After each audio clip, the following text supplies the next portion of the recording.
Hi friends, எல்லோரும் எப்படி இருக்கீங்க? இன்றைக்கி நம்ம என்ன பார்க்க போகிறோம்னா சிக்கன் கிரேவி எப்படி செய்கிறதுன்னு. அதுக்கு சின்ன வெங்காயம், பூண்டு, இஞ்சி, காரத்துக்கு தகுந்த மாதிரி பச்சை மிளகா எடுத்துக்கோங்க. தேங்காய், கருவேப்பிலை, பச்சை மிளகா, கொத்தமல்லி. அதுக்கப்புறம் இங்கிட்டு மிளகு, சீரகம், சோம்பு, பட்டை இலை, அதுக்கு எல்லாத்தையும் போட்டு நல்லா வறுத்துரும். இதில் கொஞ்சமாக எண்ணெயை ஊற்றிக்குவோம். காரம் உங்களுக்கு எவ்வளோ வேணுமோ அந்த அளவுக்கு நீங்கள் காரத்துக்கு பச்சை மிளகா சேர்த்துக்கோங்க. இதில் கொஞ்சமாக பட்டை, கொஞ்சம் சோம்பு எல்லாம் போட்டு அப்படி லைட்டாக பொரிய விடணும். அப்புறம் சின்ன வெங்காயம் அதை போட்டு நல்லா வதக்கிடணும்.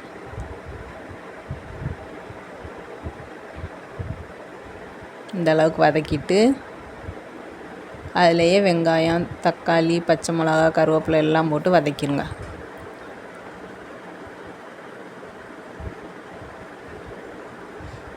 இந்த கிரேவி சாதத்தோடையும் வச்சு சாப்பிட்லாம். இட்லி, பூரி, சப்பாத்திக்கும் செம்ம டேஸ்ட்டாக இருக்கும். கண்டிப்பாக ஒரு நாள் நீங்கள் ட்ரை பண்ணி பாருங்கள். இந்த அளவுக்கு நல்லா வதக்கி எடுத்ததுக்கப்புறம்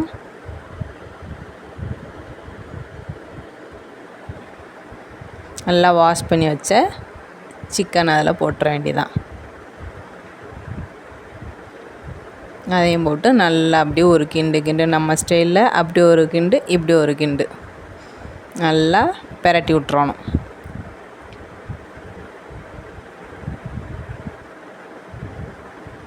இந்த அளவுக்கு நல்லா வதக்கி விடணும்.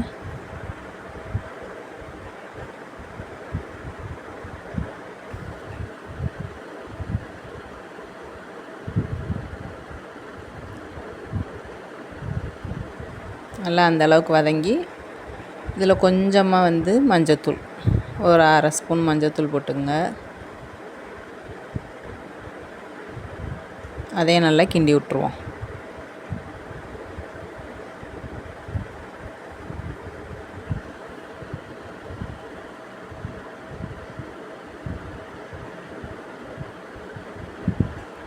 நம்ம ஏற்கனவே வச்சுருந்தோம்ல தேங்காய், கொத்தமல்லி, கருவேப்பிலை, பச்சை மிளகா எல்லாமே போட்டு அரைச்சி அந்த பேஸ்ட்டையும் அதில் ஊற்றிடணும். அந்த மிளகு, சோம்பு, சீரகம் வச்சிடணும். அது எல்லாத்தையுமே நம்ம அரைச்சி இதில் ஊற்றிடணும்.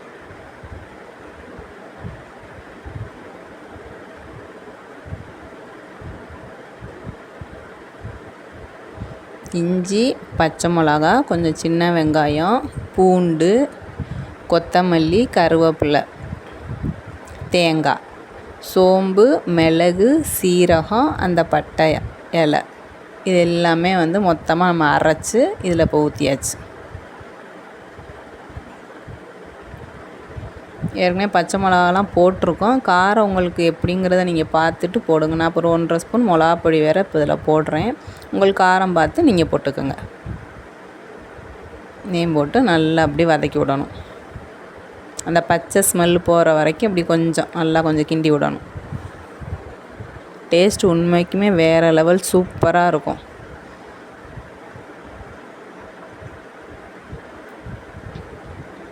நல்லா அந்த அளவுக்கு வதக்கி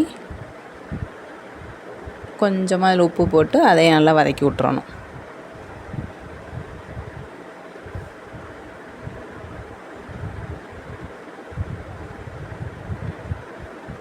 அந்த உப்பு ஃபுல்லாக நல்லா அதில் சாறுற அளவுக்கு நல்லா அப்படி கிண்டி விடணும்.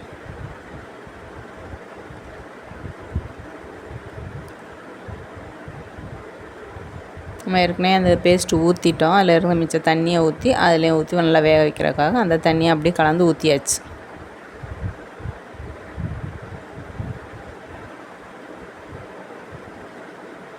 இந்த அளவுக்கு நல்லா வதக்கி விட்டுட்டு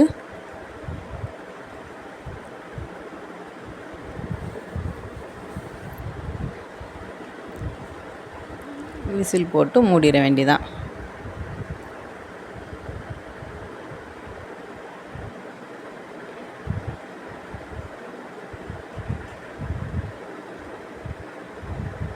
ரொம்ப கெட்டியாக வேணும்னா அதுக்கு தகுந்த மாதிரி தண்ணி ஊற்றி நீங்கள் வச்சுக்கோங்க. இல்லை கொஞ்சம் தண்ணியாக வேணும்னா அதுக்கு தகுந்த மாதிரி வச்சுக்கோங்க.